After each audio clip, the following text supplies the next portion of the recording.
Hi hello welcome to Kovai அறுசுவை சமையல்.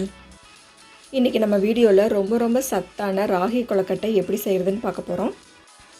என்னோடய சேனல் நீங்கள் இப்போ தான் ஃபஸ்ட் டைம் பார்க்குறீங்கன்னா கோவை அறுசுவை சமையலை சப்ஸ்கிரைப் பண்ணிக்கோங்க. கூடவே கீழே இருக்கிற பெல் ஐக்கானை மறக்காமல் ப்ரெஸ் பண்ணிக்கோங்க. அப்போ தான் நான் போடுற புது வீடியோஸோட நோட்டிஃபிகேஷன் உங்கள் மொபைலுக்கு ரிசீவ் ஆகும். வாங்க இந்த சத்தான ராகி கொழுக்கட்டை எப்படி செய்கிறதுன்னு பார்க்கலாம். ராகி கொழுக்கட்டை செய்கிறதுக்கு என்னென்ன பொருள் வேணும்னு பார்த்துடலாங்க. சிவப்பு அவல் ஒரு கப் எடுத்துருக்கேங்க. நீங்கள் தின்னாவோ இல்லை திக்காவோ இருக்கிற எந்த கலர் அவல் வேணாலும் நீங்கள் எடுத்துக்கலாம். ராகி மாவு ஒரு கப்பு, 4 ஏலக்காவை 2 ஸ்பூன் சர்க்கரை கூட பொடிச்சு எடுத்து வச்சுருக்கேங்க. 3 ஸ்பூன் நெய், அரை மூடி தேங்காவை துருவி எடுத்து வச்சுருக்கேங்க. அரை கப்பு வெல்லத்தை நல்லா பொடிச்சு எடுத்து வச்சுருக்கேன். வாங்க இப்போ ராகி கொழுக்கட்டை எப்படி செய்யுதுன்னு பார்க்கலாம். அடுப்பில் ஒரு கடாய் வச்சுக்கோங்க. கடாயில் நம்ம எடுத்து வச்சுருந்த நெய்யை சேர்த்துக்கோங்க. நெய் நல்லா சூடானதும் இப்போ நம்ம எடுத்து வச்சுருந்த ராகி மாவை இதில் சேர்த்துக்கலாம். நெய்யில் இந்த ராகி மாவை நல்லா வறுத்துக்கங்க. ராகி மாவு சூடாகி கலர் சேஞ்ச் ஆகி நல்லா வெந்து வர வரைக்கும் நல்லா வறுத்துக்கங்க. ராகி மாவு நல்லா வெந்து வரும்போது நல்லா ஒரு வாசனை வருங்க. அந்தளவுக்கு நம்ம வறுத்து எடுத்துக்கலாங்க. பாருங்கள், ராகி மாவு நல்லா வறுப்பட்டுருச்சு. இப்போ ஒரு பவுலுக்கு மாற்றிக்கலாம். இப்போ நம்ம எடுத்து வச்சுருந்த வெல்லத்தை சேர்த்துக்கலாம். இந்த வெல்லத்தில் 1/2 டம்ளர் அளவுக்கு தண்ணி சேர்த்துக்கலாம். இந்த வெல்லம் நல்லா கரையட்டும். பாருங்கள், வெல்லம் நல்லா கரைஞ்சி சூடாயிடுச்சு. இது கம்பி பதம் வரணும்னு தேவையில்லைங்க. இப்போ இதை வடிகட்டி எடுத்துக்கலாங்க. இந்த வெல்லத்தில் மண் தூசு ஏதாச்சும் இருந்தால் வந்துடுங்க. அதனால் இந்த மாதிரி வடிகட்டி எடுத்துக்கோங்க. நம்ம எடுத்து வச்சுருந்த சிவப்பு அவலை இப்போ மிக்ஸி ஜாரில் போட்டு லைட்டாக ஒரு சுற்று விட்டு எடுத்துக்கலாங்க. பாருங்கள், அவளை இந்த மாதிரி குறன்ட்டு அரைச்சி எடுத்துக்கோங்க. இப்போ ஒரு பவுலில் மிக்சியில் அரைச்ச சிவப்பு அவலை சேர்த்துக்கோங்க. இப்போ கையில் கொஞ்சமாக தண்ணி விட்டு இந்த மாதிரி தொளிச்சு விட்டு லைட்டாக பிசைஞ்சு எடுத்துக்கோங்க. தண்ணி அளவாக ஆட் பண்ணி பிசைஞ்சுக்கோங்க. நிறைய ஆட் பண்ணிடாதீங்க. இந்த புட்டுக்கு பிசைகிற மாதிரி பிசைஞ்சுக்கோங்க. பாருங்கள், இந்த உதிரி புட்டுக்கெலாம் பிசைவோம்ல, அந்த மாதிரி பிசைஞ்சு எடுத்துக்கோங்க.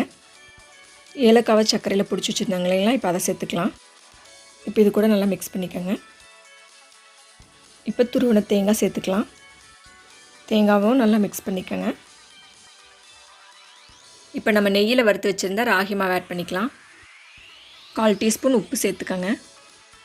இப்போ இதை நல்லா பிசைஞ்சுக்கோங்க.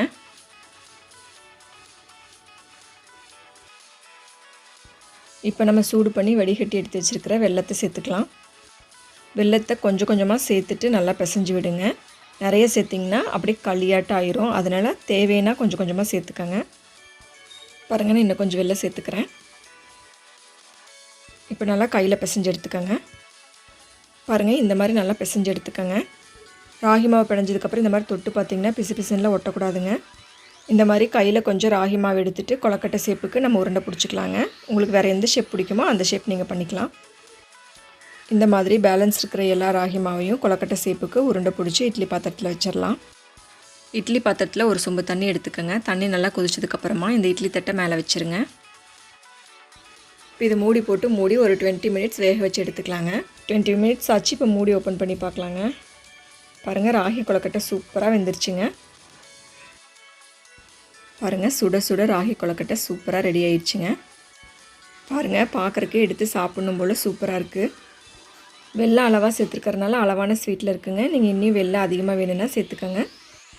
அவல் சேர்த்துருக்கறனால கொழுக்கட்டை சாப்பிடும்போது நல்லா சாஃப்டாக இருக்குங்க. இது நீங்கள் சூடாக சாப்பிட்டிங்கனாலும் நல்லா சாஃப்டாக இருக்கும். ஆறுனதுக்கப்புறம் சாப்பிட்டிங்கனாலும் அவல் சேர்த்துருக்கறனால ரொம்ப சாஃப்டாக இருக்குங்க. இந்த கொழுக்கட்டை செஞ்சுட்டு ஸ்டோர் பண்ணி வச்சு 1 வாரம் வரைக்கும் கூட நீங்கள் வச்சு சாப்பிட்டிங்கன்னா ரொம்ப சாஃப்டாக நல்லா டேஸ்ட்டாக இருக்குங்க. இந்த மாதிரி ராகி மாவில் ரொம்ப டிஃப்ரெண்ட்டாக செஞ்சு கொடுத்திங்கன்னா குழந்தைங்க ரொம்ப விரும்பி சாப்பிடுவாங்க. ரொம்ப ஹெல்த்தியாகவும் இருக்குங்க. கண்டிப்பாக இந்த சத்தான ராகி கொழுக்கட்டையை நீங்களும் வீட்டில் ட்ரை பண்ணி பார்த்துட்டு உங்களோட ஃபீட்பேக்ஸை என் கூட மறக்காமல் ஷேர் பண்ணிக்கோங்க.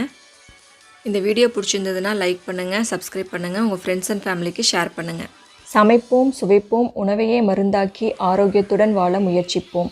தேங்க்ஸ் ஃபார் வாட்சிங் திஸ் வீடியோ. Thank you friends.